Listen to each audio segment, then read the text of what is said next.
My greedy mother-in-law demanded a 50% share of my $10 million restaurant for her younger son.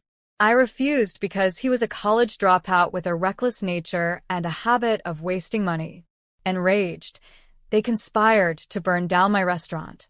However, when they returned home, a shocking surprise awaited them, something they never anticipated. My name is Sophia Anderson, and I built my dream with my own hands. My restaurant, Sophia's Delight, wasn't just a business. It was my heart, my passion, and the culmination of years of hard work. Located in the bustling heart of Chicago, it stood as a beacon of comfort food, laughter, and celebration. I loved every moment of running it, early mornings, late nights, and everything in between. But life has a way of testing you, doesn't it? Success can bring out the best in some people and the worst in others. Looking back, I should have seen the signs, the cracks in the foundation of my relationships. But I didn't. I was 30 years old, married to Michael Anderson, a kind and steady man, or so I thought. Michael was an IT consultant, a calm and logical person who initially supported my dreams. For a while, everything seemed perfect. But perfection is just a mask, isn't it? Beneath the surface, there were things I didn't want to see. And then there was Margaret Anderson, my mother-in-law. She was 60, sharp-tongued, and carried an air of authority wherever she went. Margaret was old-fashioned, the kind of woman who believed a wife's job was to serve her husband and family. She resented my independence and success. I often caught her sneering when people complimented me on my restaurant, as if my achievements were a personal affront to her. Margaret's other son, Ryan, was her pride and joy, or maybe her biggest project. He was 28, a college dropout who always seemed to be chasing one failed venture after another. He was charming in a reckless sort of way, but had a knack for finding trouble. Margaret adored him, always making excuses for his shortcomings. I knew she wanted him to have more, but I never imagined how far she would go to make it happen. When Sophia's Delight began thriving, Margaret's attitude shifted from quiet disdain to outright hostility. It started with little remarks. "You spend more time in that restaurant than with your husband," she'd say with a pointed look. "Do you even cook at home anymore?" I brushed it off at first. Michael told me not to let it bother me. "That's just how she is," he'd say. And maybe he was right. But the comments kept coming, each one a jab aimed at making me feel less than I was. Then one evening, during a family dinner at our house, Margaret dropped her first bombshell. She sat at the table, her wine glass in hand, and announced, "Sophia, I've been thinking. You've built something wonderful with that restaurant. But it's time to think about the family." I raised an eyebrow. "What do you mean?" "Well," she said, smiling sweetly, "Ryan's been struggling to find his footing. If you gave him a stake in the restaurant, say 50%, he could finally have a solid future. He'd make a great partner." I was stunned. 50%? Half of everything I'd built from scratch?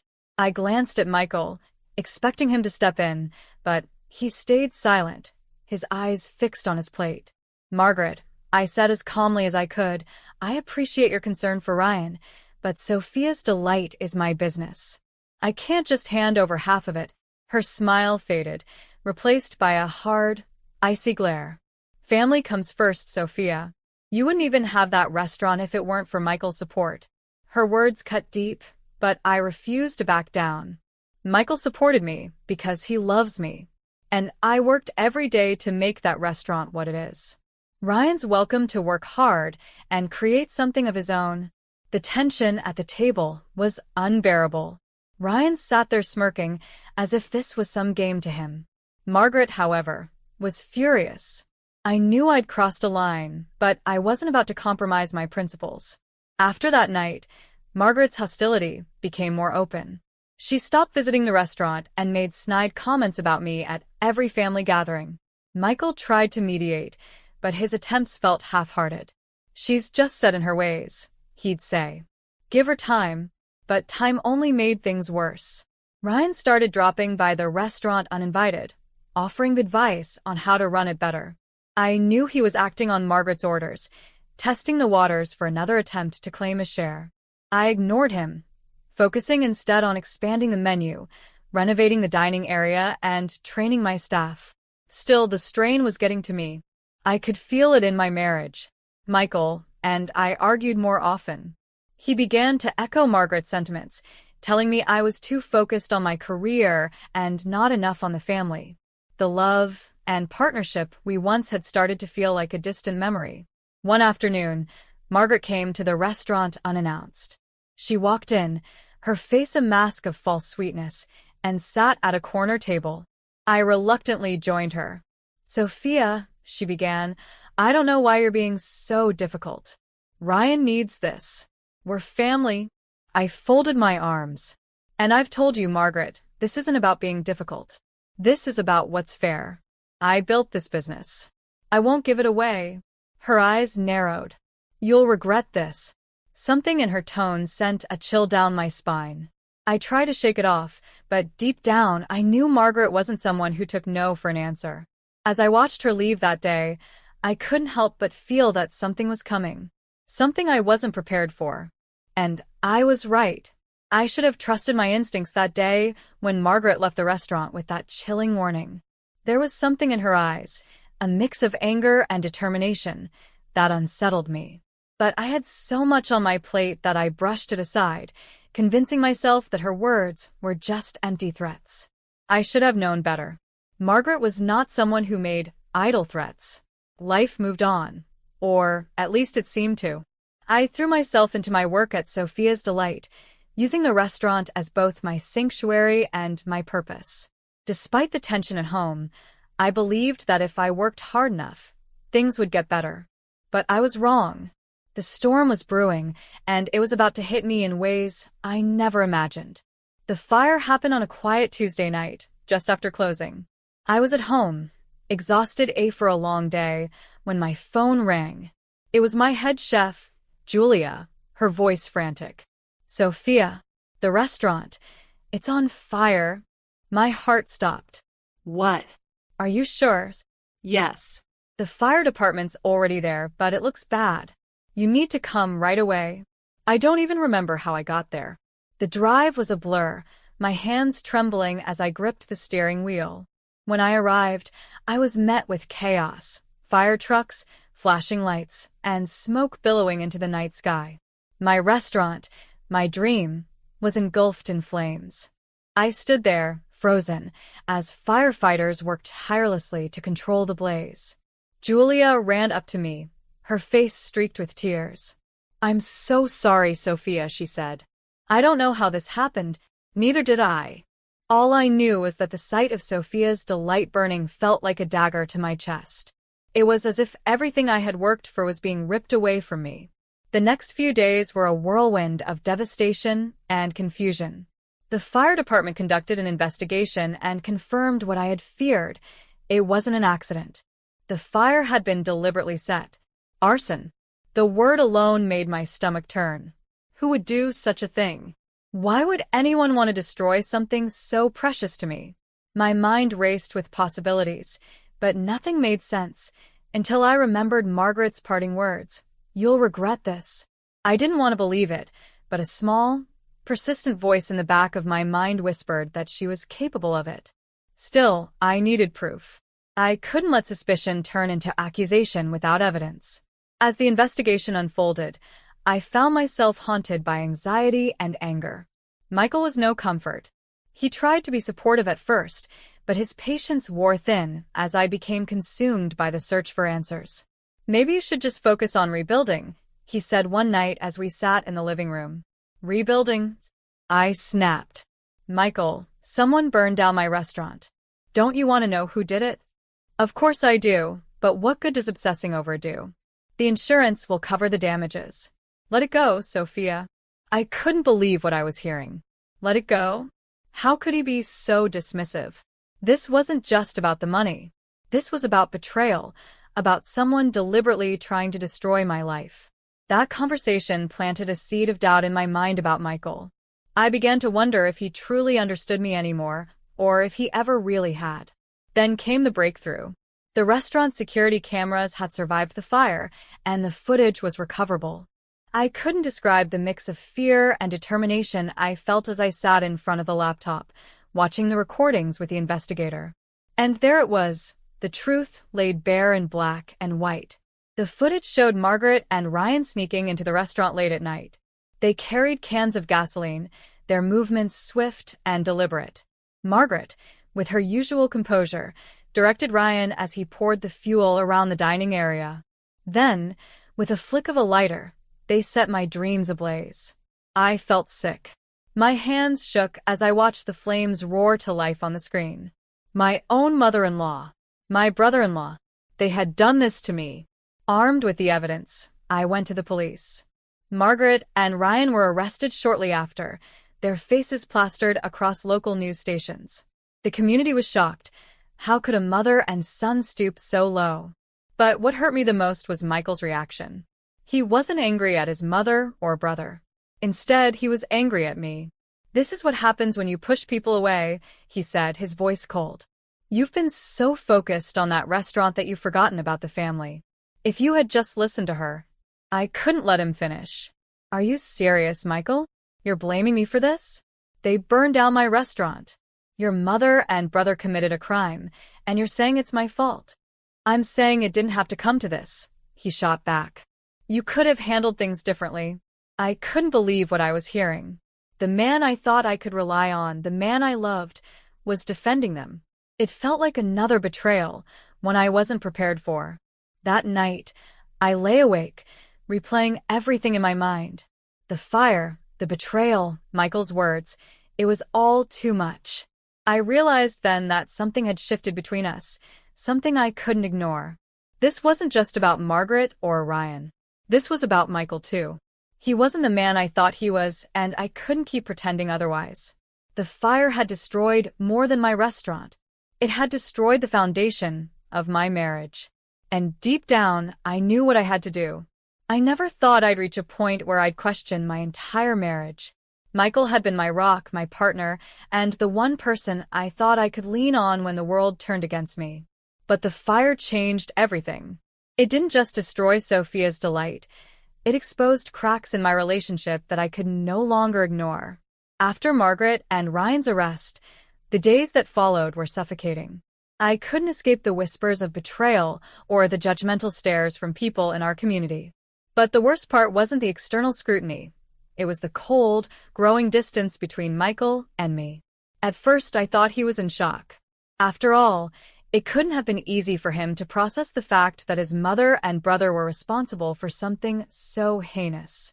I tried to give him space, hoping he'd come around. But the more I tried, the more he withdrew. One evening, I decided to confront him directly. It was late, and we were sitting in the living room. The silence between us was unbearable. "Michael," I began cautiously, "we need to talk." He glanced at me, his expression weary. "About what?" "About us," I said, trying to keep my voice steady. "About what happened." He sighed and ran a hand through his hair. "Sophia, I don't know what you want me to say. It's a mess, okay? I know that." "A mess?" I repeated, incredulous. "Your mother and brother burned down my restaurant, Michael. They destroyed everything I worked for. And instead of being angry at them, you're blaming me?" "I'm not blaming you," he said, though his tone suggested otherwise. "I just think this whole thing could have been avoided. If you'd been more flexible, maybe they wouldn't have felt pushed to do something so drastic." The words hit me like a slap. I couldn't believe what I was hearing. Flexible? You think I should have just handed over half of my restaurant? The restaurant I built from nothing? To Ryan, of all people. "Their family, Sophia," he said, his voice rising. "Maybe it wasn't fair, but sometimes you have to make sacrifices for the people you care about." I stared at him, my heart sinking. "So that's it? You think I should have let them walk all over me? That it's my fault they committed a crime?" "I didn't say it's your fault," he said, though his tone lacked conviction. I don't know, Sophia. This whole situation is tearing us apart." And there it was. The truth. Michael wasn't angry at his mother and brother because, deep down, he thought I was to blame. Maybe he didn't say it outright, but his actions, his words, and his indifference all pointed to the same conclusion. He didn't see me as his equal. He saw me as an obstacle in the way of his family's unity. That night, I lay awake in bed, staring at the ceiling. My mind was a whirlwind of emotions: anger, sadness, betrayal. But beneath it all was a growing clarity. This wasn't just about the fire or Margaret's schemes. This was about Michael's inability to stand by me when I needed him the most. I realized then that I couldn't continue like this. The fire had already destroyed my restaurant. I wouldn't let it destroy me too. The next morning, I made my decision. I sat down at the kitchen table and waited for Michael to join me. When he did, I took a deep breath and spoke the words I never thought I'd say. "I want a divorce." Michael froze, his coffee cup halfway to his lips. "What?" he said, his voice laced with disbelief. "I can't do this anymore," I said, my voice trembling but firm. "I can't be with someone who doesn't respect me or support me. You chose your family over me, Michael. And I can't live with that." He set the cup down, his face a mixture of shock and anger. "You're seriously doing this? After everything we've been through?" "Yes," I said, meeting his gaze. "Because I deserve better. I deserve someone who believes in me, who stands by me when things get tough. And that's not you." The days that followed were some of the hardest of my life. Filing for divorce felt like closing the door on a chapter one wasn't ready to let go of, but I knew it was the right thing to do. Michael begged me to reconsider at first, but his pleas were half-hearted, as if even he knew this was inevitable. Through it all, I clung to one thought: I had survived the fire, and I would survive this too. Margaret and Ryan had tried to destroy me, but they had failed. I wasn't about to let their actions define me or my future. I started making plans to rebuild Sophia's Delight. The insurance payout would cover some of the costs, but I knew it would take more than money to bring my dream back to life. It would take resilience, determination, and an unshakable belief in myself. And for the first time in weeks, I felt like I was ready for the challenge. The fire might have taken my restaurant, and Michael's betrayal might have taken my trust, but neither could take my spirit. I was stronger than that. I was stronger than them. The days after my divorce felt like walking through rubble. Everything I thought I'd built, my marriage, my place in Michael's family, and even the walls of Sophia's Delight, had been reduced to ashes. But if there's one thing I've learned, it's this: you can rebuild. You have to. It wasn't easy. The insurance payout gave me a start, but the real challenge was finding the strength to begin again. Standing in the charred remains of my restaurant, I felt both grief and determination. The memories of what had been lost hurt, but they also reminded me of what I was capable of creating. I started small. The first step was clearing the debris, brick by brick, a symbolic gesture that felt like therapy. The old space wasn't salvageable, so I decided to relocate. A charming corner property became the new home of Sophia's Delight. It was a risk, but I had no choice but to take it.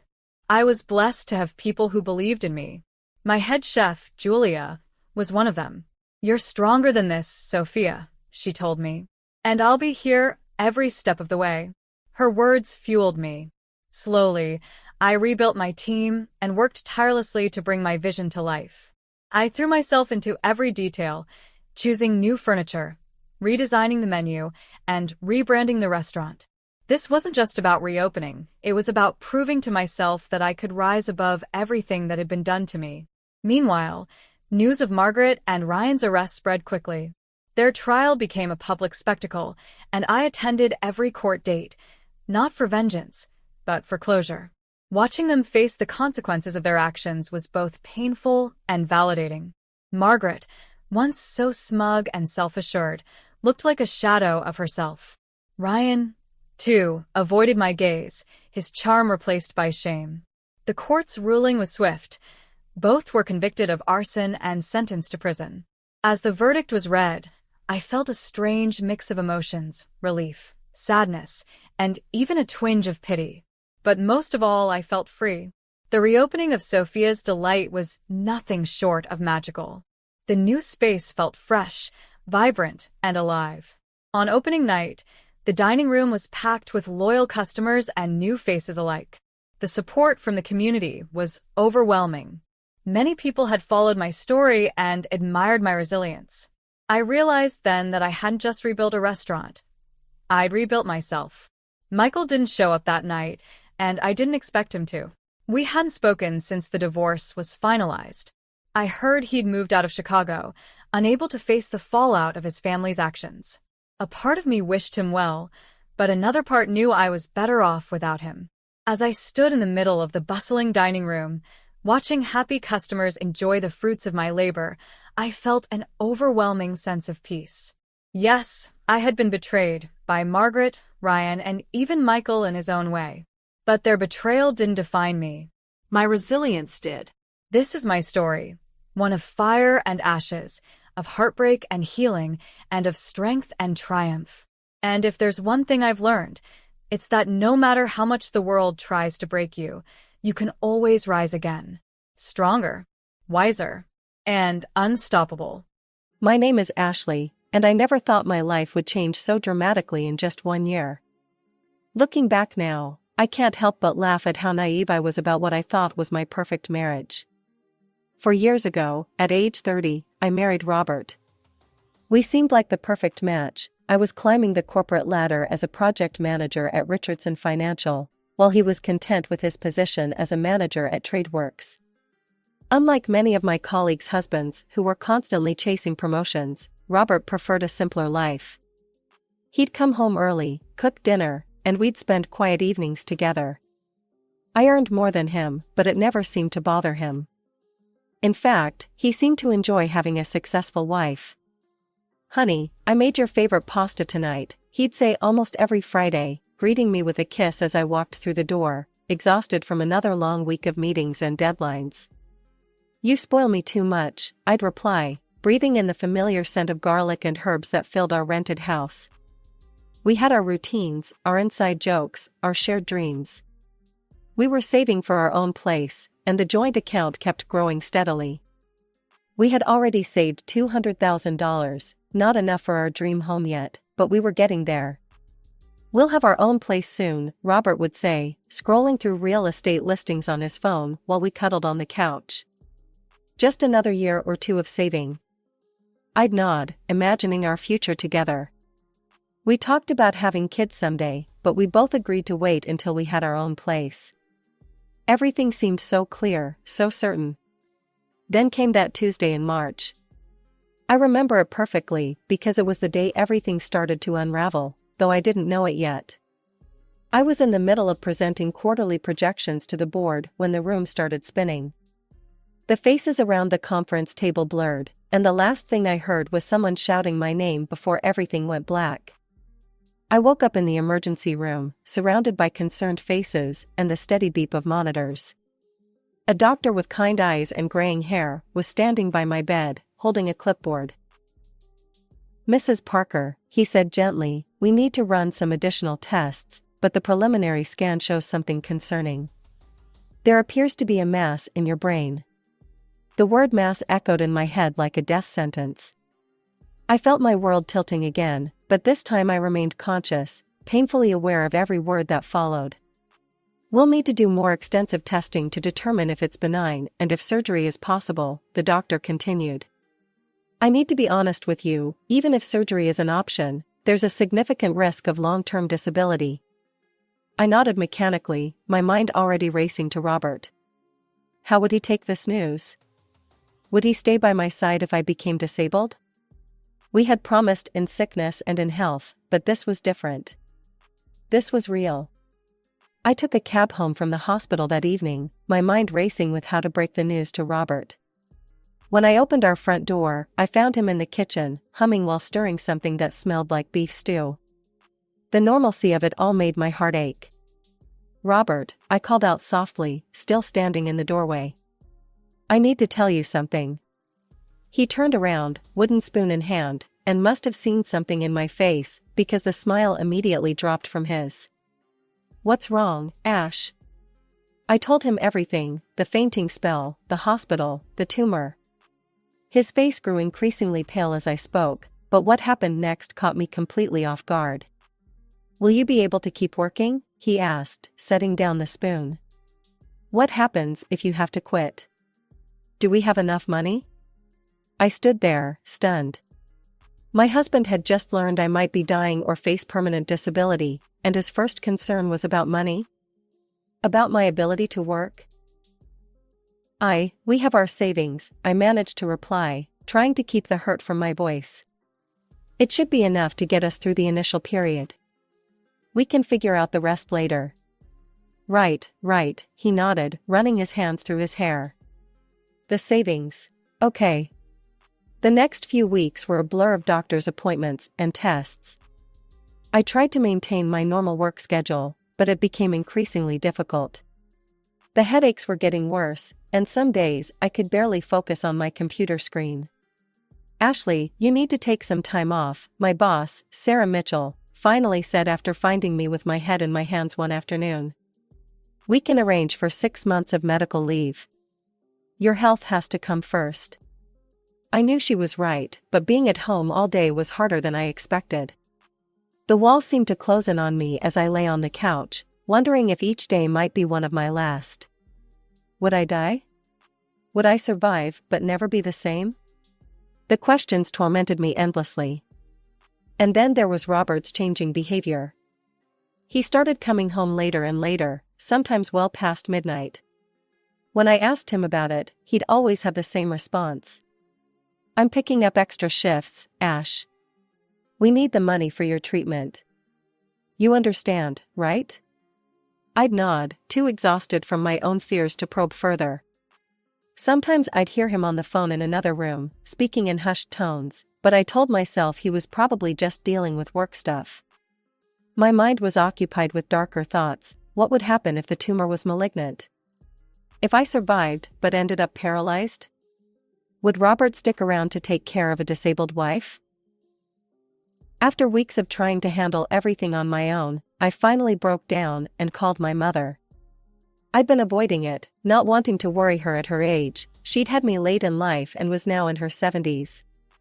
But I needed her, more than I'd ever needed her before. Mom, I said when she answered the phone, my voice cracking. I'm sick. As soon as I explained everything, she didn't hesitate. I'm coming over right now, sweetheart. Pack my bag this minute. She arrived the next day. I was having one of my bad days, barely able to make it from the bedroom to the bathroom without getting dizzy. She took one look at me and switched into full mother mode, just like when I was a little girl with the flu. Having Mom there was like being wrapped in a warm blanket. She cooked, cleaned, made sure I took my medications on time, and most importantly, held my hand during the worst moments when the fear became overwhelming. But not everyone was happy about her presence. Robert's face would tighten every time he came home and found her there.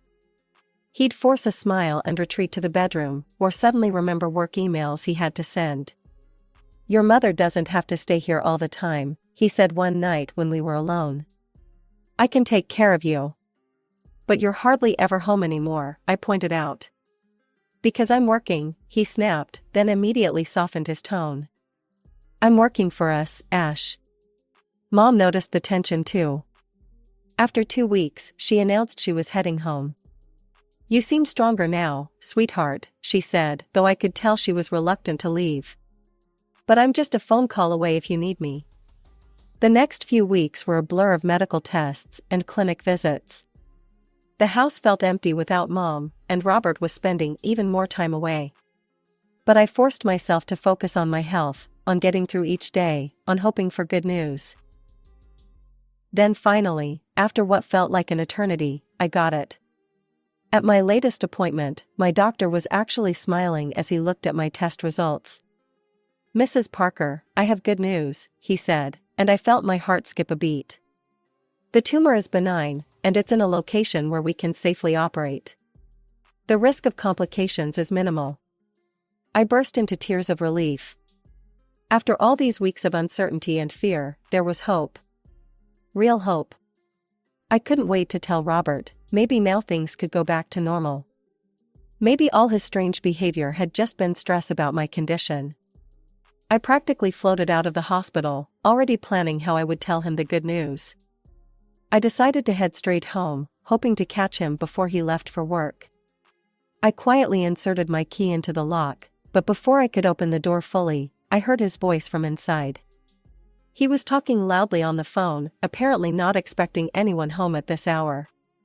"I can't take it anymore, Sarah. You don't know what it's like living with her," he was saying, his voice filled with disgust. "The constant smell of medicines in the house, her sickly appearance, it's just unbearable." My hand froze on the doorknob as he continued. I know. But you should see her now, she's nothing like the woman I married. Always weak, always complaining about headaches. I'm too young to be playing nurse to an invalid." Each word felt like a physical blow. I stood there, listening to my husband disparage me to another woman, my legs trembling beneath me. "Yeah, the money situation is being handled. We've got quite a bit in savings. Look, I'll figure something out. I just need to get out of this situation before she gets worse." I pushed the door open fully and stepped into the room. Robert spun around, the phone still pressed to his ear, his face draining of color when he saw me. "I'll call you back," he mumbled into the phone, ending the call. What was that all about? My voice came out steadier than I expected. For a moment, Robert just stared at me, caught off guard. Then his expression shifted, hardened. "Well, I guess you heard everything," he said, straightening his shoulders. "Maybe it's better this way. We need to talk." "Talk about what?" I asked, though I already knew what was coming. "I want a divorce, Ashley. And I want half of our savings." He said it so matter-of-factly, like he was discussing the weather. "Let's be realistic, you're sick, and I'm not going to spend the best years of my life taking care of an invalid. I need someone young, healthy. I deserve that." I stood there, absorbing his words, thinking about the good news I'd just received from the doctor. But looking at Robert now, I realized it wouldn't make any difference. This wasn't about my illness, it was about who he really was. "We need to do this quickly," he continued, gaining confidence from my silence. "Before your surgery. I'm not risking being legally tied to a disabled person if something goes wrong." "Fine," I said quietly. "I agree to the divorce." He seemed surprised by my quick agreement, perhaps expecting tears or pleading. "Good," he said, recovering quickly. "I'll go to a hotel tonight. I don't want to stay here anymore. I'll come back tomorrow to pack my things." "That's probably best," I replied, my voice hollow. Robert grabbed his jacket and wallet, not even bothering to pack an overnight bag. At the door, he paused for a moment, like he might say something else, then shook his head and left. After Robert left, I stood in our living room for what felt like hours, letting the reality of what had just happened sink in. Finally, I decided to start packing his things. I couldn't bear the thought of seeing him again tomorrow. As I moved around the house gathering his belongings, my eyes fell on his laptop, still open on the dining room table. I'd never been the type to snoop through my husband's things, but something compelled me to look at the screen. What I found made my knees buckle, and I had to grab the back of a chair for support. There, in full view, was a series of intimate messages between Robert and Sarah. As I scrolled through their conversation history, my stomach turned. There were explicit photos, intimate details of their encounters, and worst of all, cruel jokes about me. "Poor sick Ashley," Sarah had written. "At least her condition gives us more time together." "God, you should see her now," Robert had replied. "She looks like death warmed over. I can barely stand to look at her anymore." My hands were shaking as I continued scrolling, but what I found next made me gasp out loud. There was another conversation thread, this one with Amanda Wilson, my husband's boss's wife. The messages between them were equally intimate, filled with declarations of love and plans for secret meetings. "Does your husband suspect anything?" Robert had asked her. "John's clueless as always," she'd replied. "Too busy with work to notice what's happening under his nose." I felt sick, but I forced myself to keep reading. With trembling hands, I grabbed my phone and started taking pictures of everything, the messages, the photos, the timestamps. Something in me knew this might be important later. The divorce proceedings moved quickly after that. We didn't have much to untangle, no children, no property of our own. The house was rented, And our only joint asset was our savings account with the $200,000 we'd been saving for a down payment on a house. Money that had come primarily from my higher salary, though I'd never minded that imbalance before. Robert's lawyer, a shark in an expensive suit, had other ideas. Your Honor, he argued during the proceedings, while Mrs. Parker may have contributed more directly to the savings account, my client's contributions to the household were equally valuable. He managed all domestic duties, allowing Mrs. Parker to focus on her career. The money he earned went directly to household expenses, groceries, utilities, daily necessities. I watched as Robert nodded solemnly beside his lawyer, playing the role of the devoted house husband who'd sacrificed his own career advancement for our home. The same man who'd called me a burden just weeks before. The judge agreed with their argument. The court finds that both parties contributed equally to the marriage, albeit in different ways. The savings will be divided equally between Mr. and Mrs. Parker.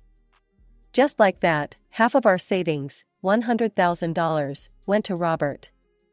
The money I'd worked so hard to save, stayed late at the office for, taken on extra projects for, was now being split with the man who'd betrayed me in every possible way. After the divorce was finalized, Robert moved out immediately. I couldn't stay in that apartment either, too many memories, too much pain. My mother welcomed me home with open arms, just as she had when I was a scared teenager after my first breakup. 2 months after the divorce, I finally had my surgery. The procedure went exactly as the doctors had hoped. They successfully removed the tumor, and my recovery began immediately. Each day, I felt a little stronger, a little more like my old self. During my recovery, I stayed with my mother. She was my rock, just as she'd always been, but I started noticing she seemed more tired than usual. One evening, as we sat in her cozy living room drinking tea, she took my hand. "Ashley, sweetheart, I need to tell you something," she said, her voice gentle but firm. "I've made a decision about my future. I found a wonderful nursing home, Sunset Gardens. It's peaceful, has excellent care, and I've already paid for my stay there." She squeezed my hand. "I want to spend my remaining years somewhere I won't be a burden." "Mom, you're not a burden." "Let me finish," she interrupted with a smile. "I've thought this through. The house will be yours, along with my savings, about $300,000. You deserve a fresh start after everything you've been through." I tried to argue, but Mom had that determined look I knew so well. A week later, I helped her move into Sunset Gardens. The place was beautiful, with gardens and activities, and Mom seemed genuinely excited about this new chapter in her life. After getting her settled, I returned to what was now my house. It felt strange being there alone, but also peaceful. For the first time in months, I felt like I could breathe freely. Life has a funny way of serving up moments of perfect timing. About a month after Mom's move, I was sitting in my favorite cafe, enjoying a quiet lunch break, when I heard a familiar voice. "Ashley, is that really you?" I looked up to see Robert's mother, Margaret, standing by my table, her face pale as if she'd seen a ghost. "Hello, Margaret," I said, gesturing for her to sit. "I can't believe it," she stammered. "Robert told us you were terminally ill," he said. She trailed off, looking embarrassed. I couldn't help but laugh. "He told you I was dying?" "Well, as you can see, I'm very much alive. Still working at Richardson Financial, actually. And Mom just left me her house. I'm planning to sell it and buy an apartment closer to work." Margaret's face went through a series of emotions before settling on something between shame and satisfaction. "You know," she said, leaning forward, "Robert's living with me now. That woman he left you for, Sarah, she took every penny he got from the divorce and then left him. He's got nothing now." I took a slow sip of my coffee, hiding my smile behind the cup. I didn't need to say anything. Margaret's tone told me she was as disgusted with her son's behavior as I was. "He made his bed," she added, shaking her head. "Now he has to lie in it." As I watched Margaret leave the cafe, I felt a weight lift from my shoulders. I hadn't wished ill on Robert. I'd been too busy focusing on my own recovery to think much about him at all. But knowing that karma had dealt him such a perfect hand of justice? Well, I'd be lying if I said it didn't feel good. I was sorting through some old photos in my mother's living room when I heard aggressive pounding on the front door. Before I could even get up, the door burst open, and there stood Robert, his face red with anger and something else, desperation. "You lied to me," he shouted, storming into the house like he still had a right to be there. "My mother told me everything. You're completely fine." I stood up slowly, keeping the coffee table between us. "Get out of my house, Robert." "Your house?" He laughed bitterly.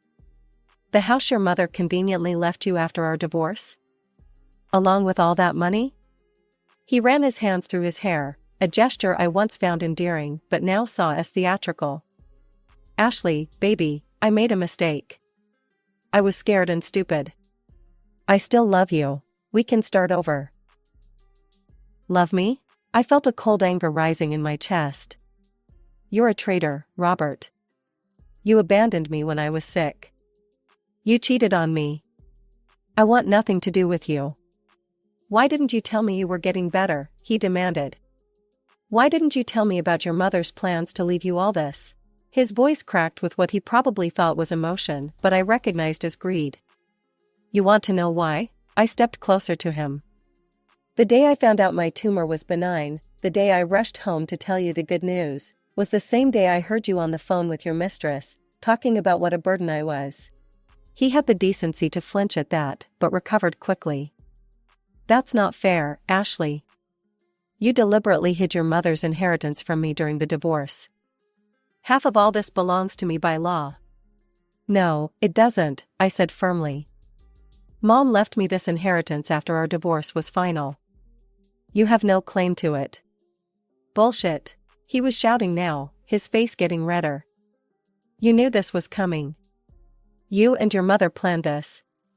You hid assets during our divorce proceedings. That's illegal. I'll sue you, Ashley. I'll take you to court and prove that you deliberately concealed future assets during our divorce. You'll have to give me half of everything." I stood in my mother's living room, watching Robert's tirade with a calmness that seemed to infuriate him even more. When he finally paused for breath, I walked to my desk, pulled out my phone, and pulled up the photos I'd saved months ago. "Before you continue threatening me," I said quietly, "I think you should see something." I held up my phone, showing him the screenshots of his conversations with Amanda Wilson, his boss's wife. The color drained from his face. "You remember Amanda, don't you? Your boss John's wife?" I scrolled through the messages slowly, letting him see every damning detail. I wonder what John would think about these messages. About the photos. About all those lunch breaks you spent with his wife while claiming to work overtime. "You wouldn't," he whispered, but his voice had lost all its previous bravado. "I'm trying to recover from a serious illness, Robert. I don't need this stress. I don't need your threats. I don't need you bursting into my house making demands." I locked my phone and set it down. "Leave me alone, or John gets copies of everything. Your choice." He stood there, mouth opening and closing like a fish out of water. Finally, he backed toward the door. "You've changed," he said accusingly. "No, Robert. I just stopped being afraid." After he left, I sat down and cried, not from sadness or fear, but from relief. It was truly over. The next few months were transformative. I sold my mother's house for an excellent price, thanks to the hot real estate market. With that money and the inheritance, I bought a beautiful apartment in a luxury building just 3 blocks from my office. The walk to work became my daily therapy, helping me rebuild my strength step by step. The illness had taken its toll on my body. I'd lost nearly 20 pounds during the worst of it. But slowly, I began to recover. I started taking yoga classes in my building's fitness center, gradually rebuilding my strength and flexibility. My appetite returned, and with it, my energy. My boss proved to be more understanding than I could have hoped for. "Take all the time you need," she told me during my first week back. "We're just glad to have you back with us." She arranged for me to work flexible hours, allowing me to attend my follow-up appointments and therapy sessions without stress. Sometimes, on my morning walks to work, I'd catch my reflection in the sleek glass buildings and barely recognize myself. Not because of the weight loss or the small scar hidden beneath my hair, but because of the confidence in my stride, the straightness of my spine, the lift of my chin. I was no longer the woman who had been afraid of being alone, of being sick, of being unloved. Through mutual acquaintances, I occasionally heard bits of news about Robert. He was still living with his mother, having blown through his divorce settlement with Sarah. Apparently, he'd had to leave his job at TradeWorks, though whether he quit or was fired, I never asked. It didn't matter anymore. My mother thrived at Sunset Gardens, making new friends and taking up watercolor painting. I visited her every Sunday, and we'd sit in the garden, drinking tea and talking about everything and nothing. She never said "I told you so" about Robert, never reminded me that she'd had doubts about him from the start. Instead, she would smile at me with pride and say, "You're blooming, sweetheart." She was right. Like the potted orchid on my new apartment's windowsill, a housewarming gift from my team at work, I was blooming. The tumor, the betrayal, the divorce, they hadn't destroyed me. They had forced me to grow stronger roots. This story is titled, "My Family Abandoned Me for My Golden Sister's Success. Now she's begging for my help." Hey everyone, we spend so much time finding these stories for you. If you enjoy the content, please hit that subscribe button. It means the world and helps keep this journey going strong. Let's grow together. Now let's start the video. OP starts by saying, "Hi Reddit, I don't even know where to start with this, but I need to get it off my chest. For years, I've felt like I was invisible in my own family, and recently I've realized just how deep that invisibility runs. My older sister Sarah, 36 female, has always been the star of the family. She's the golden child, the one who could do no wrong, while I, 32 female, was just there. But the thing is, I'm done being invisible. I'm done letting them treat me like I don't matter." Growing up in the suburbs of Chicago, the favoritism was obvious from the start. I think even our neighbors knew Sarah was the one. She was smart, pretty, outgoing, all the things parents brag about. If Sarah aced a test, my mom would literally call our extended family to let them know. If I got the same grade, "That's nice, sweetie. What's for dinner?" It's not like I was some slacker. I worked hard, got good grades, and stayed out of trouble. But compared to Sarah, I was practically invisible. I was the quiet, bookish kid who preferred coding in my room to being the star of a school play. And honestly, I didn't mind at first. Sarah liked being the center of attention, and I didn't want the spotlight. But as we got older, the gap between us grew wider. Sarah's accomplishments became family milestones. The time she was prom queen, the time she got into her dream college, the time she graduated from a top-tier business school, each one was celebrated like she'd won an Olympic medal. I remember when she got accepted into her business school. My parents were over the moon. They didn't just pay for her tuition, they went all out. She got a swanky apartment in a fancy part of town, a new wardrobe to fit in, and even money for spring break trips. Meanwhile, I was in high school at the time, trying to figure out how I'd even afford college. The answer? Student loans, part-time jobs, and a lot of stress. Fast forward a few years. I graduated college with honors in computer science. It wasn't easy. I juggled 2 part-time jobs, took out loans, and basically ran on caffeine and stress for 4 years. When I walked across that stage, diploma in hand, I felt like I'd climbed Mount Everest. I thought maybe, just maybe, my parents would be proud. Instead, my mom said, "That's nice, honey. Did you see the photos from Sarah's graduation? Isn't she stunning in that dress?" Yeah, that's my life. For a while, I tried to convince myself that it didn't matter. I had a decent job as a project manager at a digital company, and I was making enough to pay my bills. But I wanted more. I wanted to climb the ladder, maybe even start my own company one day. That's when I decided to apply for an MBA program. It wasn't just any program, it was at one of the best schools in the country. I knew it would be a game changer for my career, but there was one big hurdle: the cost. Tuition was 6 figures. 6. I knew I couldn't afford it on my own, so I did something I never thought I'd do. I asked my parents for help. Let me set the scene. It was a family dinner, and as usual, the conversation was all about Sarah. She'd just pulled off some big success at the family restaurant, more on that later, and my parents were practically glowing with pride. I waited until dessert to bring it up. I told them about the MBA program, explained how it would open doors for me, and then, hesitantly, asked if they could help with tuition or even just co-sign a loan. You'd think I asked them to sell a kidney. My mom clutched her chest like I'd just insulted her. My dad's face went red. We can't afford that, they said. We already paid for Sarah's education. Now we need to focus on the family restaurant and our retirement. Okay, I get it. MBAs are expensive. But they didn't just say no to paying. They refused to even co-sign a loan. It wasn't like I was asking for a handout. I was asking for help, just enough so I wouldn't drown in debt for the rest of my life. The part that stung the most? Mom's reasoning. She looked me in the eye and said, Sarah's education was an investment in the family business. Your MBA would only benefit you, wouldn't it? Only benefit me? Like I wasn't part of this family. Like my success didn't matter because it wasn't tied to their plans. It felt like a slap in the face. I was angry. But more than that, I was hurt. Sarah's education was a family investment, but mine was a waste of money? I felt like I was back in high school, invisible and unimportant. But I wasn't a teenager anymore. I wasn't going to let them stop me. That's when I turned to Aunt Margaret. Margaret is my dad's older sister. And let me tell you, she's a badass. She's a neurosurgeon. Yeah, a literal brain surgeon. And she's always been the cool aunt who takes no crap from anyone. My parents have always had this weird tension with her. They pretend to be polite at family gatherings, but I've overheard them bad-mouthing her success. My dad especially hates feeling overshadowed by her. He once called her arrogant because she didn't let him win an argument. Seriously, I wasn't sure if she'd help, but I was desperate. I called her one evening, explained the situation, and asked if she could loan me some money for tuition. Her response? Why didn't you come to me earlier? Of course I'll help. I believe in you. I cried. Not the cute, movie kind of crying, the ugly, snotty kind. For the first time in my life, someone in my family believed in me. She didn't see me as the awkward little sister or the family afterthought. She saw potential. Margaret covered my tuition without hesitation, but we both knew it had to stay a secret.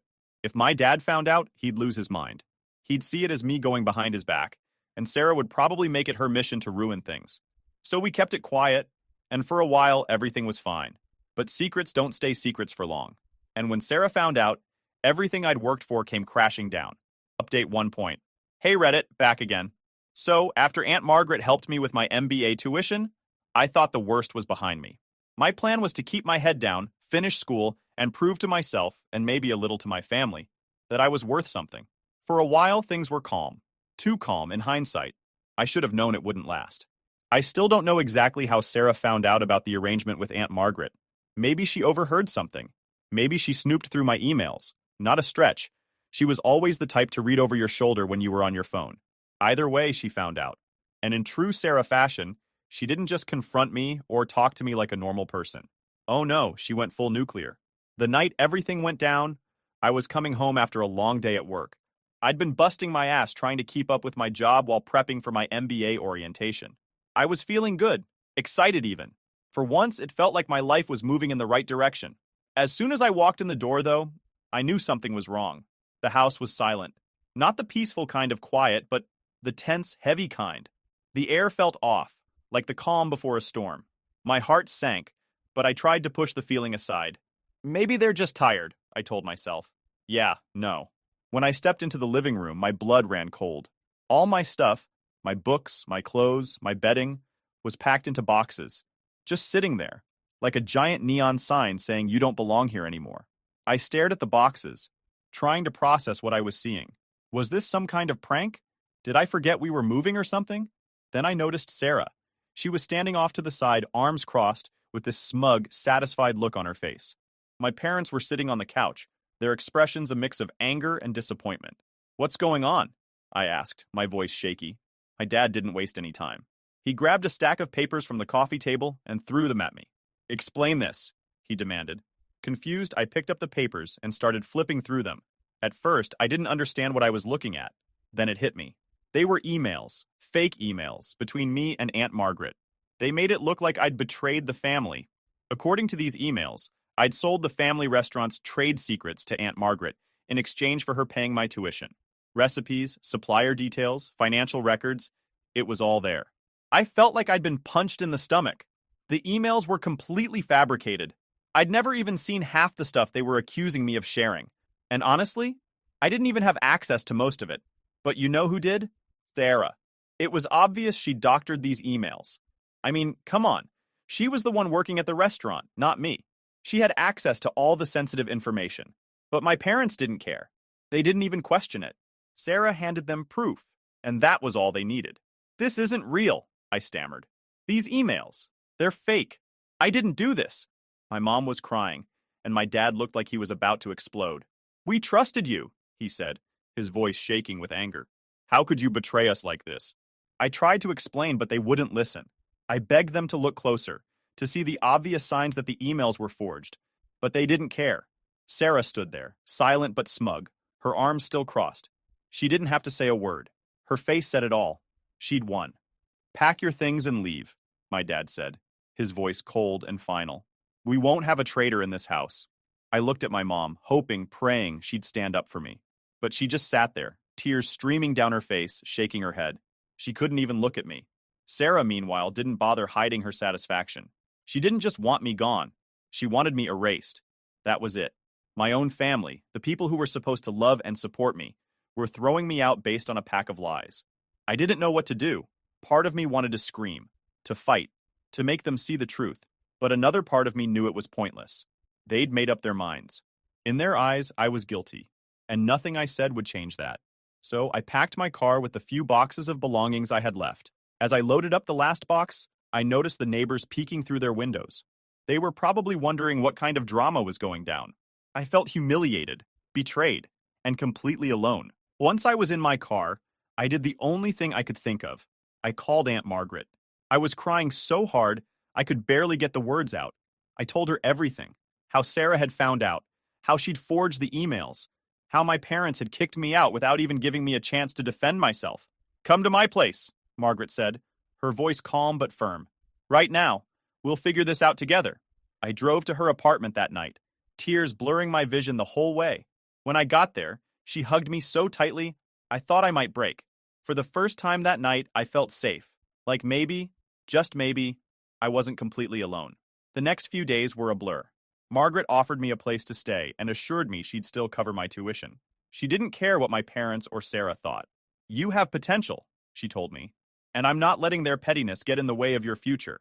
I tried to focus on preparing for my MBA program, but the memory of that night haunted me. I couldn't stop replaying it in my head. My parents' angry faces, Sarah's smug smile, my mom's tears. It felt like a bad dream I couldn't wake up from. Part of me wanted to fight back. I knew I could prove the emails were fake if I dug deep enough, but another part of me was so tired. Tired of trying to earn my family's approval. Tired of being treated like I didn't matter. Maybe it was time to let go. Margaret was my rock during those weeks. She kept reminding me that this was a chance to start fresh, to build a life on my terms. Sometimes, she said, the best thing you can do is walk away. And she was right. It was time to stop chasing their approval. It was time to focus on myself. Update 2.0. Hey Reddit, I'm back. Writing this feels therapeutic, but also surreal. After being kicked out of my parents' house, I stayed with Aunt Margaret, trying to piece my life back together. It was hard. Really hard. I was heartbroken, angry, and honestly, a little lost. But what I didn't realize at the time was that getting thrown out was the best thing that ever happened to me. Let me take you back to those first few weeks. I was an emotional wreck. I couldn't sleep, I couldn't eat, and every time I closed my eyes, I saw Sarah's smug face. I kept replaying the moment my dad called me a traitor, the way my mom couldn't even look at me. The rejection stung like hell. I'd always known I wasn't their favorite. But this was on a whole other level. They threw me out of the house based on Sarah's lies, without even giving me a chance to explain myself. Aunt Margaret was my anchor during those dark days. She gave me a safe space to cry, vent, and process everything that had happened. She never judged me or told me to get over it. She just listened. She reminded me over and over that I wasn't the problem. They've been blinded by favoritism for so long they can't see what they're losing, she said. But you don't need their approval to succeed. I clung to her words like a lifeline. She was right. For the first time in my life, I didn't have to live in Sarah's shadow. I didn't have to measure myself against their impossible expectations. I was free. But being free came with its own challenges. I still had to figure out how to navigate my MBA program while dealing with the emotional fallout. Classes started a few weeks after I moved in with Aunt Margaret, and I threw myself into them like my life depended on it. Honestly, it kind of did. I needed to prove to myself that I was capable, that I wasn't the failure my family had always made me feel like. The MBA program was intense. The workload was heavy, the competition was fierce, and the expectations were sky high. But you know what? I thrived. For the first time, I was surrounded by people who valued my skills and ideas. My professors saw potential in me, my classmates respected me, and I started to believe in myself in a way I never had before. It wasn't easy, though. There were days when the weight of everything felt unbearable. I'd be sitting in class, trying to focus on a lecture about corporate strategy, and suddenly my mind would drift back to that night. The boxes, the fake emails, my dad's cold voice telling me to leave. I'd have to excuse myself and hide in the bathroom until the tears stopped. But every time I felt like giving up, I thought about Aunt Margaret. She'd invested so much in me, not just financially, but emotionally. I couldn't let her down. More importantly, I couldn't let myself down. So I worked harder than I ever had in my life. I stayed up late studying, volunteered for every group project, and networked like crazy. I learned to trust my instincts and speak up in class discussions. Slowly but surely, I started to rebuild my confidence. By the time I graduated, I wasn't just surviving, I was thriving. Graduating at the top of my class felt like a victory, not just over the program, but over everything my family had put me through. For once, I didn't feel like the awkward, forgotten sister. I felt like me, capable, strong, worthy. After graduation, I landed a job at a prestigious consulting firm. It was everything I'd ever dreamed of, challenging, fast-paced, and full of opportunities for growth. I threw myself into my work with the same intensity I'd brought to my MBA program. And you know what? Paid off. My bosses noticed my dedication, my clients appreciated my insights, and my colleagues respected me. For the first time in my life, I felt like I was exactly where I was supposed to be. During this time, I also grew closer to Aunt Margaret. She wasn't just my aunt anymore. She was my family. Every week, we'd have dinner together, talking about everything from her medical cases to my latest work projects. She taught me so much about standing up for myself, valuing my worth, and not letting anyone dictate my future. Meanwhile, my parents and Sarah, silence. No texts, no calls, nothing. At first, it hurt. I kept hoping they'd reach out, apologize, admit they were wrong. But as time went on, I realized their absence was a blessing. Without their constant criticism and favoritism weighing me down, I was finally free to focus on myself. 3 years went by like that. I built a life I was proud of, a career I loved, friendships that felt genuine, and a sense of self-worth that I'd never had before. I thought I was done with my family drama. But then, out of nowhere, Sarah showed up at my door. I almost didn't recognize her. Gone was the polished, confident Sarah I'd grown up with. She looked different, tired. Her eyes were shadowed, her clothes were wrinkled, and her hair was pulled back in a messy bun. For a moment, I just stared at her, not sure what to say. "Hey," she said, her voice quiet. "Can we talk?" I didn't want to let her in. Every part of me screamed to slam the door in her face. But curiosity got the better of me. I stepped aside and let her in. She sat on my couch, fidgeting nervously. I could tell she didn't want to be there, but she was desperate. Finally, she blurted it out. "I need your help." Apparently, the family restaurant, the golden child of our family, the thing my parents had sacrificed everything for, was failing. The expansion had been a disaster, and they were drowning in debt. Bankruptcy was looming, and my parents were panicking. Sarah had tried to fix things, but it was too much for her to handle alone. "Dad's talking about filing for bankruptcy," she said, her voice breaking. "Mom's a wreck. I don't know what to do." I sat there, stunned. After everything they'd done to me, now they wanted my help? The irony was almost laughable. I wanted to tell her to leave, to handle her own mess the way I'd handled mine. But part of me, some small, stupid part, felt something.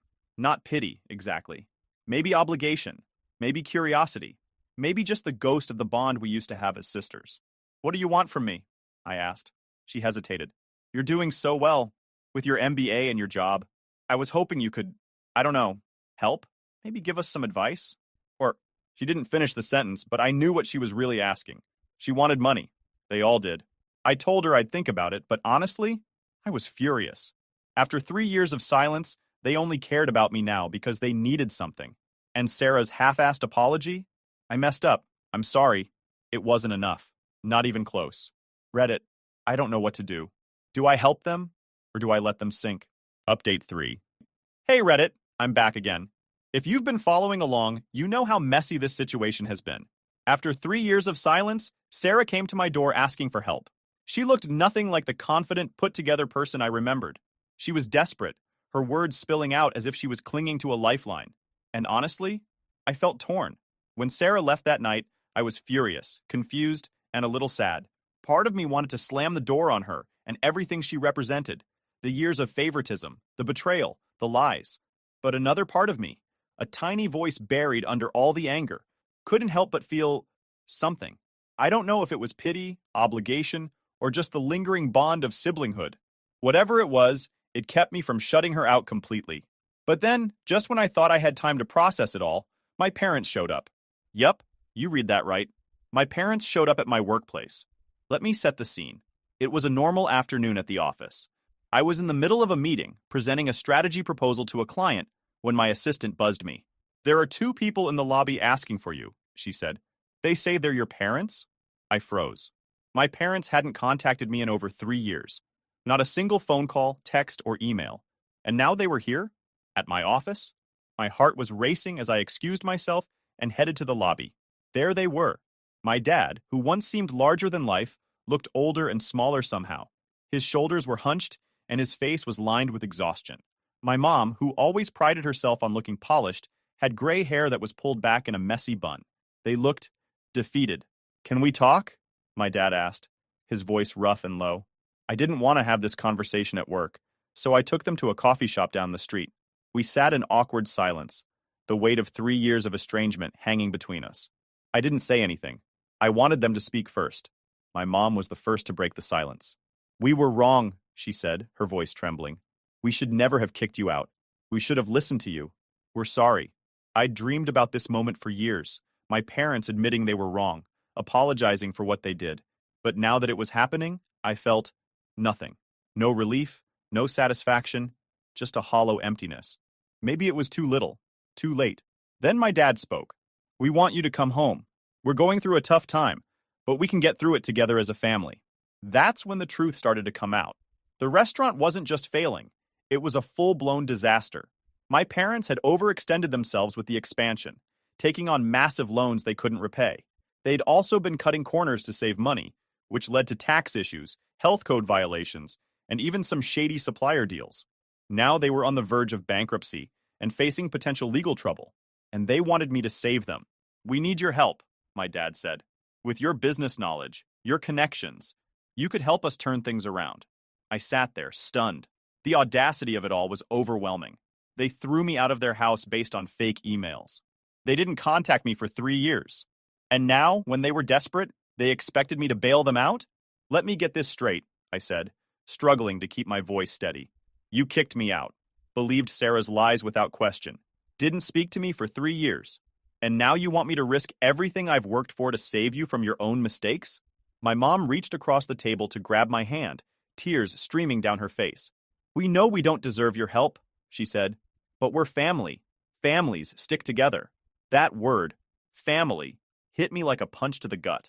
For years, I'd been chasing their approval, trying to be part of this family that never saw me as enough. And now they were using it as a bargaining chip? I took a deep breath. "I'm sorry," I said, surprising myself with how calm I sounded. "But I can't help you. You're asking me to risk my career, my reputation, and everything I've built for myself. I won't do it."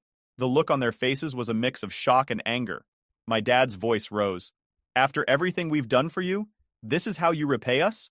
I couldn't help but laugh, bitter and cold. "What have you done for me? Denied me support for my education while paying for Sarah's? Threw me out of the house based on fake evidence? Ignored me for 3 years? You haven't done anything for me." My mom was sobbing openly now, but I didn't feel guilty. Not anymore. I stood up and grabbed my bag. "I'm sorry you're in this situation," I said, looking them both in the eye. "But this is the result of your own choices. I can't save you." As I walked away, my dad shouted after me, "You'll regret this. You're abandoning your family." I stopped and turned back. "You abandoned me first," I said, my voice steady. "Now you'll have to live with that." That night, I thought long and hard about everything. Walking away from my parents felt like closure, but it wasn't enough. They weren't just failing financially. They were breaking the law. If they kept going, more people could get hurt, whether it was employees losing their jobs or customers eating at an unsafe restaurant. So I made the hardest decision of my life. I reported them. I contacted the IRS, the health department, and the appropriate authorities. I gave them all the information I knew, making it clear that I wasn't involved in their operations. It wasn't an easy choice. Part of me felt like I was betraying them, but another part of me knew it was the right thing to do. The fallout was swift. The restaurant was shut down pending investigation, and my parents and Sarah were facing serious legal consequences. Sarah called me, screaming and crying, accusing me of ruining the family. My parents left voicemails alternating between begging for help and threatening legal action. But I didn't back down. Aunt Margaret was my rock through it all. She reminded me that doing the right thing isn't always easy, but it's necessary. You didn't ruin the family, she said. They did that to themselves. As of now, the investigation is ongoing.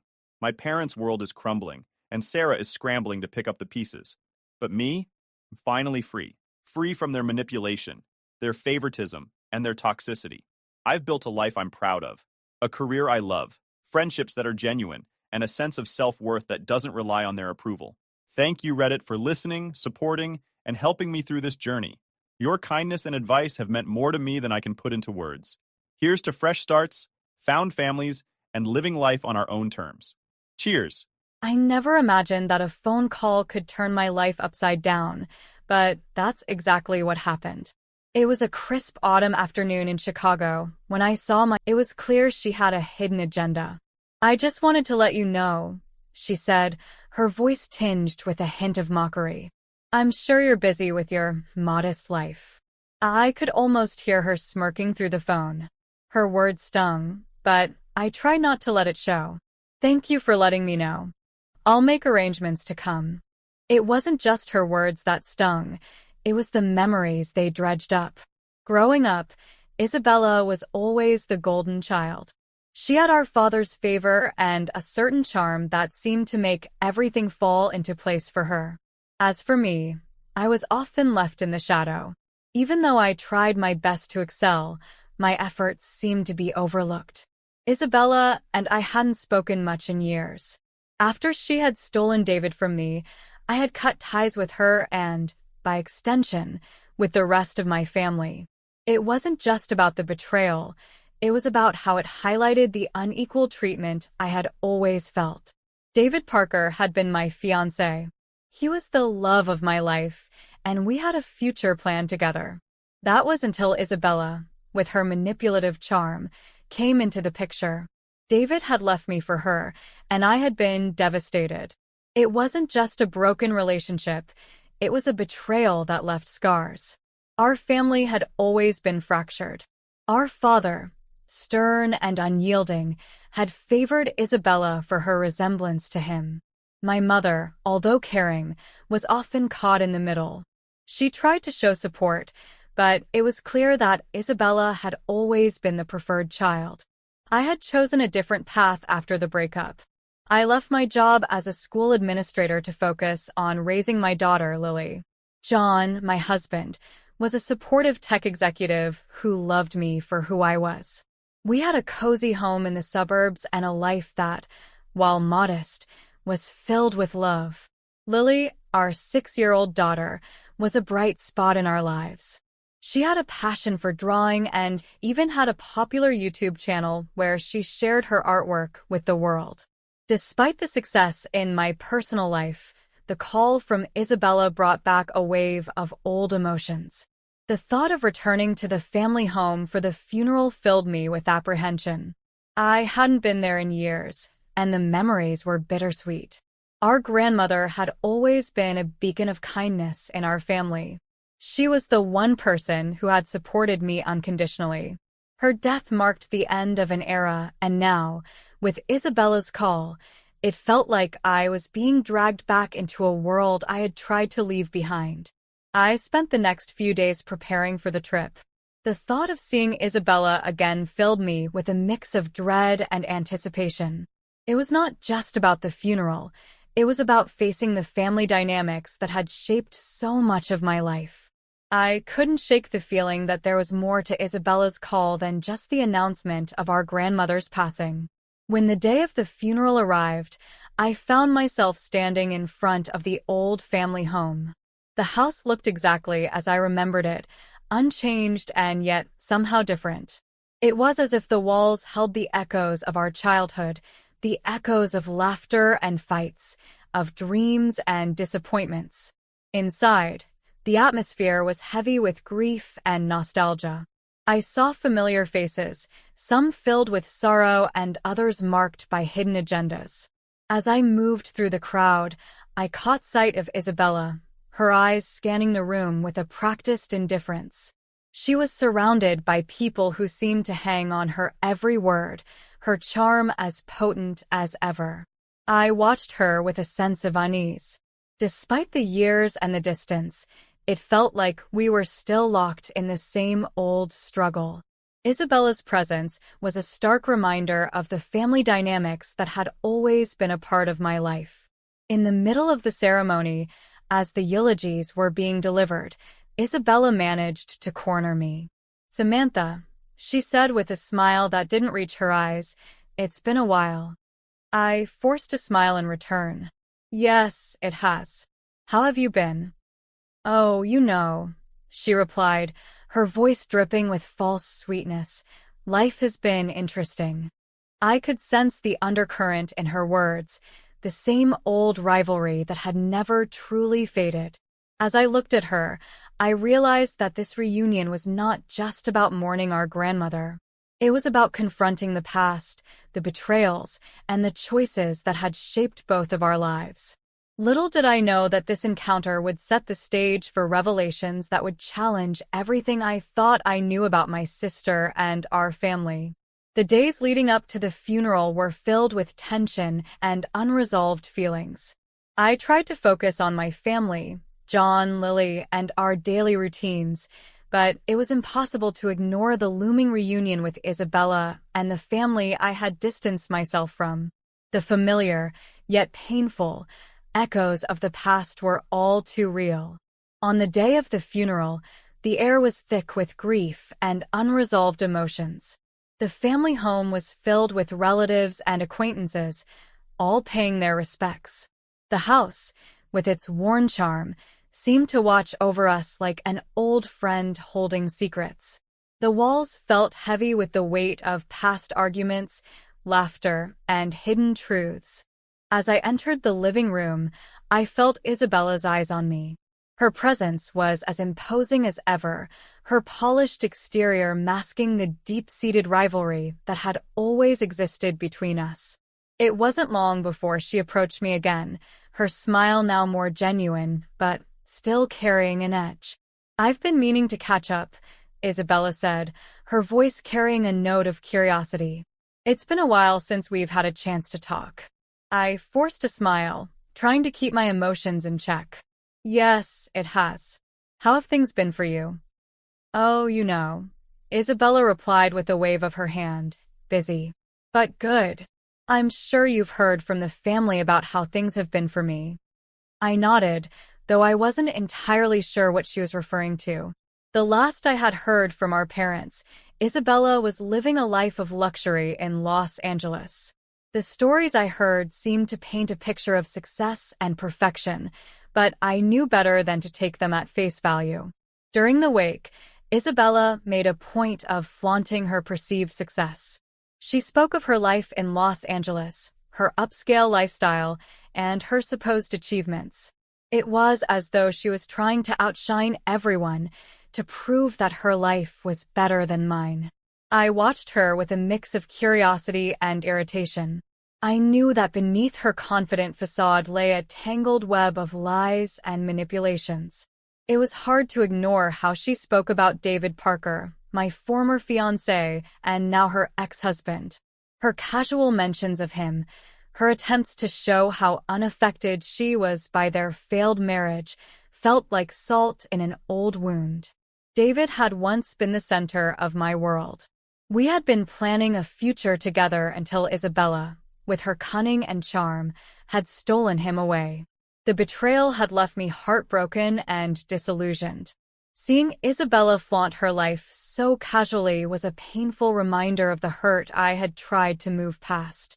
I decided to confront Isabella about the past, hoping to find some closure. As the crowd began to thin out, I pulled her aside into a quiet corner of the house. Isabella, can we talk? I asked, trying to keep my tone calm. She looked at me, her eyes narrowing slightly.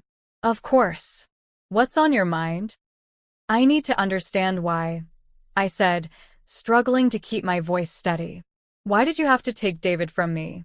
What was it that made you think you could just take him away? Isabella's expression shifted from faux cheerfulness to something colder, more calculating.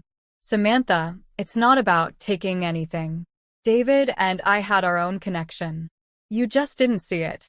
You manipulated him, I said, my voice rising with emotion. You knew how much I loved him. She shrugged nonchalantly. David made his own choices. You have to move on, Samantha. Life doesn't wait for anyone. Her dismissive attitude was infuriating. You never understood, did you? It wasn't just about David. It was about how you always seemed to have everything handed to you while I was left struggling. Isabella's face hardened. Don't blame me for your shortcomings. We all have our battles. Maybe if you had been more assertive, things would have been different. Her words felt like a stab in the dark, hitting all the old wounds that had never fully healed. I wanted to lash out, but I took a deep breath, trying to stay composed. This isn't just about David. It's about our family, the way things have always been stacked against me. Before Isabella could respond, I was interrupted by the arrival of some distant relatives. I had no choice but to step away, the confrontation unresolved. The rest of the evening was a blur of faces and condolences, but my mind was occupied with thoughts of the past and the unresolved issues between Isabella and me. The next day, as the funeral came to a close, I felt a sense of both relief and apprehension. The family dynamics were as tangled as ever, and I knew that there was more to uncover. Isabella's perfect life was beginning to crack, and I was determined to see the truth come to light. I left the funeral with a heavy heart, but a renewed sense of purpose. There was more to this story, and I was prepared to face it head-on. The confrontation had set the stage for deeper revelations, and I was ready to uncover the full extent of the lies and deceptions that had shaped our lives. The days following the funeral were filled with an unsettling calm. I found myself replaying my confrontation with Isabella over and over, seeking clarity in the chaos. It was clear that the family's underlying issues were far from resolved. My mother's apology, though appreciated, did little to mend the rift that had existed for years. John and Lily were my anchor during this tumultuous time. They sensed my distress, but chose to offer comfort rather than prying into my troubles. Lily, with her innocent curiosity, continued to pour her heart into her YouTube channel, sharing her drawings with the world. Her joy was a bright spot amidst the darkness. It wasn't long before the next chapter of this saga unfolded. Isabella, ever the drama queen, took to social media to mock me subtly. Her posts were veiled in sarcasm, presenting herself as the picture of success, while implying that my life was dull and insignificant. It was frustrating to see her attempt to diminish my happiness in such a public way. That's when Lily's YouTube channel became a weapon in this battle.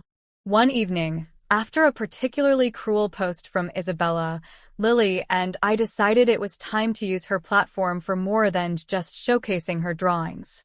I helped Lily create a video that countered Isabella's lies, focusing on the positive aspects of our life and subtly addressing the falsehoods Isabella was spreading. The video, while innocent on the surface, contained enough pointed references to make it clear that we were aware of Isabella's attempts to undermine us.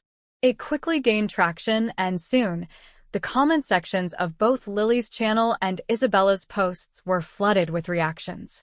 People began to see Isabella's facade for what it was, an elaborate mask hiding insecurities and deceptions. As the video went viral, Isabella's reputation started to crumble. The social media backlash was swift and harsh. Comments pointed out the discrepancies in her stories and questioned her integrity. The spotlight she had so carefully crafted was now exposing her vulnerabilities. Meanwhile, Isabella's personal life began to unravel in parallel. David, struggling with the public fallout from our confrontation and the negative attention surrounding his and Isabella's failed marriage, made a significant error at work. It led to his dismissal from his position as a software engineer. The professional and personal pressure became too much for him, and he fell into a deep spiral of self-doubt. Unable to cope with the financial and emotional strain, Isabella made a drastic decision. She filed for divorce, severing the final ties with David. Their son, James, became a casualty of this turmoil, and due to Isabella's unstable situation, he was placed into a care facility, a stark contrast to the privileged life she had once flaunted. The family dynamics were shifting rapidly. My mother, who had always been more sympathetic to me, approached me with a heartfelt apology for the past. She admitted that her favoritism towards Isabella had been a mistake, and she acknowledged the hurt it had caused. "I'm sorry for everything, Samantha," she said, her eyes filled with regret. "We should have done better by you. I see now how much pain we've caused." I appreciated her words, but the scars of the past were not easily healed. I chose to maintain a distant but cordial relationship with her, focusing on what truly mattered, my family's happiness and well-being. In the midst of these revelations, John and I decided to take a break from the chaos. We planned a joyful outing to an amusement park, a chance for Lily to enjoy herself and for us to reconnect as a family. It was a reminder of the simple joys and the love we shared.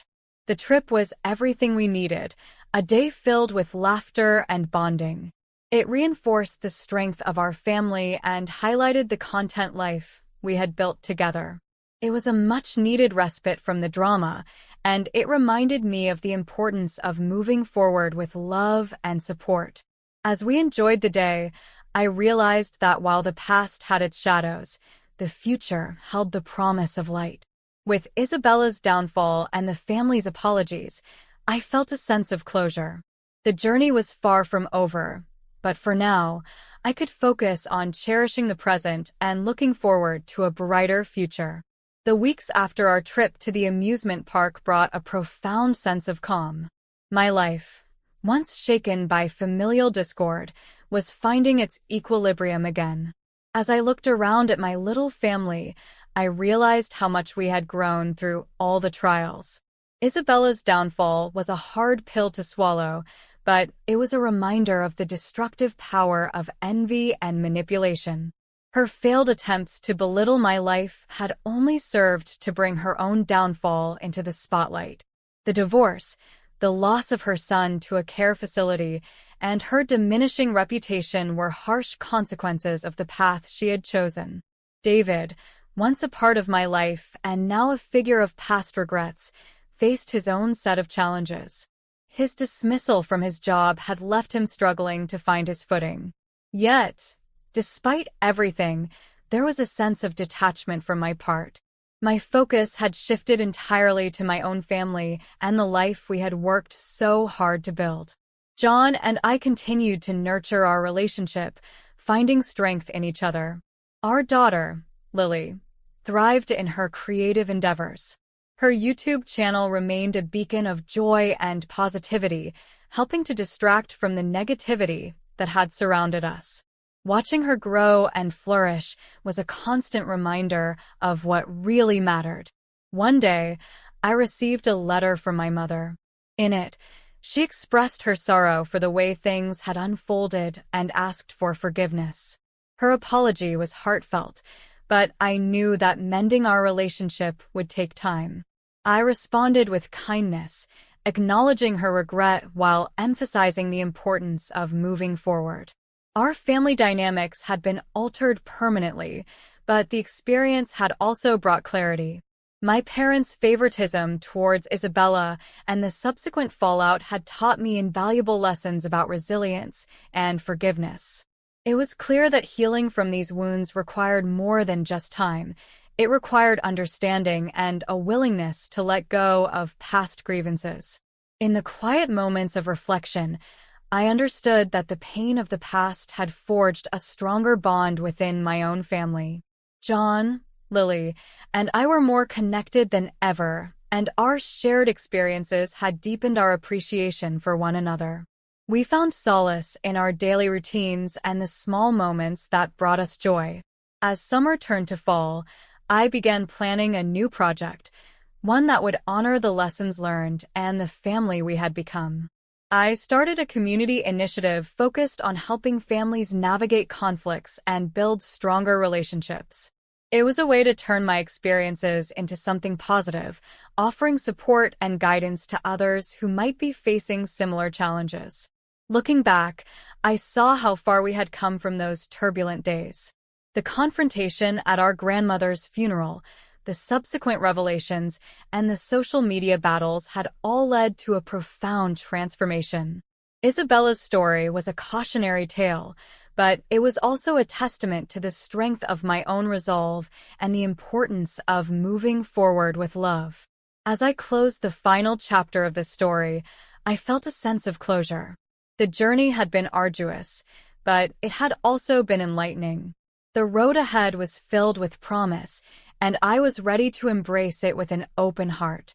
In the end, it was the love of my family and the lessons learned that had guided me through. With John by my side, Lily's laughter brightening our days, and the community project taking shape, I knew that the future was ours to shape. And as I looked forward, I carried with me the certainty that, no matter what challenges lay ahead, our family's strength and unity would guide us through.